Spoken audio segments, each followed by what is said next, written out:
আমাদের মাঝে পেয়েছি জীবনতলা আমিনিয়া মাদ্রাসাতুল বানাতের ডিরেক্টর মাওলানা বাহাউদ্দিন রহমানী সাহেবকে। আমরা তার কাছ থেকে জেনে নেব যে আপনি তো কোনো প্রতিষ্ঠিত বক্তা নয়, কিন্তু তারপরেও এই বৃহত্তম প্রতিষ্ঠান দক্ষিণ 24 পরগনার মতন জায়গায় এত একটা প্রান্ত এলাকার ভিতর দিয়ে আপনি কিভাবে পরিচালনা করে আসছেন? আসসালামু আলাইকুম ওয়া রাহমাতুল্লাহ। আলহামদুলিল্লাহ, প্রথমেই আল্লাহর অশেষ মেহেরবানি এবং আল্লাহ শুকরিয়া আদায় করছি যে অল ইন্ডিয়া সুন্নাতুল জামাতের যত প্রতিষ্ঠান রয়েছে দক্ষিণ 24 পরগনার ভিতরে সর্ববৃহৎ নারী শিক্ষা প্রতিষ্ঠান যেটি প্রতিষ্ঠিত হয়েছে সেটি হলো জীবনতলা আমিনিয়া মাদ্রাসাতুল বানাত। আপনার প্রশ্নই অবশ্যই বহু প্রশ্নের এ জাতীয় আমি সম্মুখীন হয়েছি। আমরা প্রতিষ্ঠিত বক্তা না হলেও বহু মানুষের কাছে এ কথা আমরা বলতে শুনেছি যে সংগঠনের যত মাদ্রাসা পরিচালনা হচ্ছে এক একজন দায়িত্বশীল প্রতিষ্ঠিত তারা ব্যক্তিত্বপূর্ণ মানুষ এক একটা প্রতিষ্ঠানের দায়িত্ব রয়েছে। এরপরে জীবনতলা আমিনিয়া মাদ্রাসাতুল বানাত পরিচালনার ক্ষেত্রে বহু মানুষ রয়েছেন, আমি অযোগ্য হলেও তার একটি দায়িত্বে আছি। তো যত সংগঠনের দায়িত্বে প্রতিষ্ঠান পরিচালিত হচ্ছে যত ব্যক্তি রয়েছেন বয়সগত দিক দিয়েও আমি অনেক সবার ছোট বলা যায়। আর ঠিক এই কথাটাই, এক তো মানুষ ব্যক্তিত্বের উপরে ভালোবাসে, তার যোগ্যতার বিচক্ষণতার মানদণ্ডে ভালোবাসে।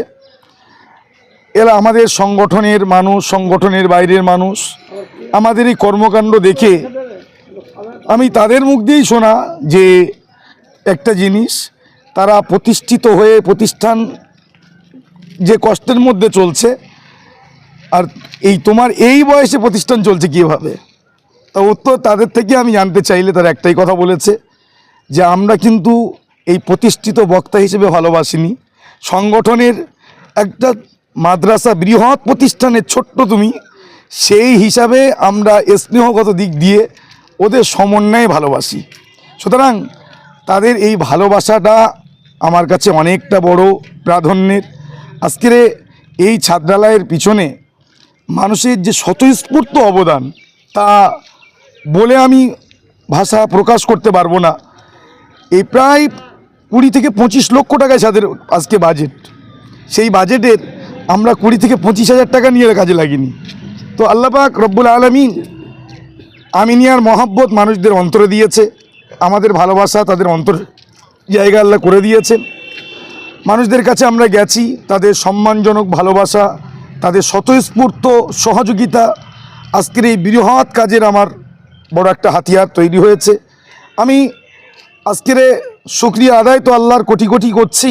সর্বোপরি আজকের এই কাজের পিছনে যারা বালি, পাথর, সিমেন্ট, অর্থ, শ্রম, বুদ্ধি, আমার মতো একটা ছোট্ট ক্ষুদ্র প্রাণীর সহায়তার লক্ষ্যে মাদ্রাসা আমিনিয়া মাদ্রাসাতুল বানাতের শত শত বাচ্চার পড়াশোনার জায়গা করার লক্ষ্যে যারা সহযোগিতা করেছে, আমি আমিনিয়ার একজন নগণ্য খাদেম হিসাবে আজকের আপামর জনসাধারণ যারা দেশে বিদেশে প্রবাসে থেকে যারা সহযোগিতা করেছে, আমি তাদের আন্তরিক অভিনন্দন জানাই এবং আল্লাহর কাছে এটুকু দোয়া করি যে আল্লাহ পাক যে আমার মতো একজন ছোট্ট ক্ষুদ্র প্রাণীকে যারা ভালোবেসে এই বাচ্চাদের সহায়তার লক্ষ্যে পাশে দাঁড়িয়েছে, আল্লাহ তাদের উত্তম জাযা দান করুন।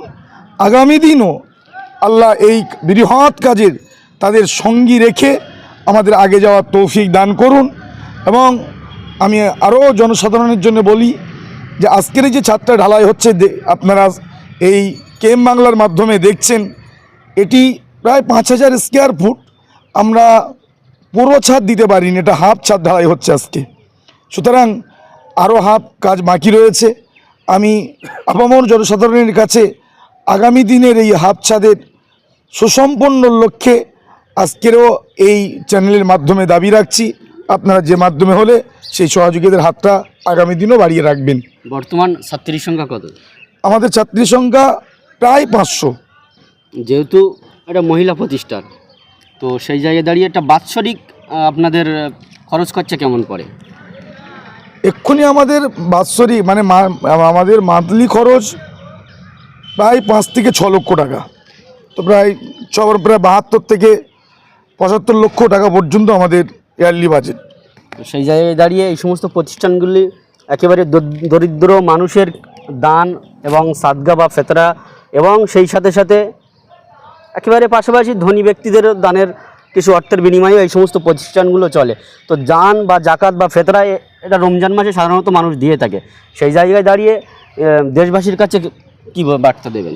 আমি দেশবাসীর জন্য এটুকু অন্তত আবেদন রাখছি, অত্যন্ত নিবেদন করছি যে আজকের আপনাদের এই অকৃত্রিম দানের সহযোগিতার বদৌলতে আমরা সাহারাহীন এতিম অসহায় হতদরিদ্র পরিবারের মেয়েদেরকে আজকের পড়াশোনার জায়গা করে দিতে পেরেছি। ঠিক এইভাবে যদি আপনারা পাশে থাকেন, আপনাদের অকুণ্ঠিত দান যদি আমাদের সঙ্গে থাকে, সামান্য সহযোগিতা থাকে, আগামী দিন আমরা বাপমাবিহীন বাচ্চাগুলির, সাহারাবিহীন বাচ্চাগুলির, আমরা ওই হতদরিদ্র পরিবারের বাচ্চাগুলি টেনে এনে ইসলামিক এবং আধুনিক শিক্ষায় শিক্ষিতা করে আমরা আদর্শবতী নারী হিসাবে সমাজে উপহার দিতে পারবো।